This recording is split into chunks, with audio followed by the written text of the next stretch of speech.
अच्छा लगे तो लाइक करें, कमेंट करें, सब्सक्राइब करें। भाई देखो नया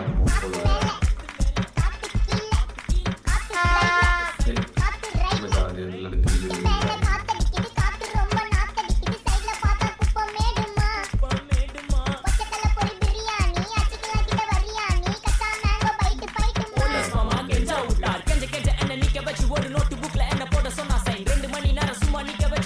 மூட்டி செத்து போச்சு போக சொன்னா என்ன சரி போடா வேணா தப்பு நான் தான் பண்ண ஒத்துக்கல பண்ண வண்டி ஏத்த முன்ன 2 மணிக்குள்ள ஸ்டுடியோ வந்துட்டு பிராக்டிஸ் பண்ணலாம் சொன்ன ஃப்ரெண்ட் கிட்ட எக்ஸ்பிளைன் பண்ண போலீஸ் என்ன புடிச்சிட்டான் 2 மணி நேரம் நிக்க வச்சு ஃபைன போட்டு என்ன அவன் அறுத்துட்டான் அதனால லேட் ஆச்சு ப்ரோ ஓடி வந்ததால் வாங்குது மூச்சு ப்ரோ பாடியில ஸ்கிராட்ச் ப்ரோ ஹெல்மெட் போடலன்னு கொடுத்த ரெசிபி இதுதான் என்னோட சாட்சி ப்ரோ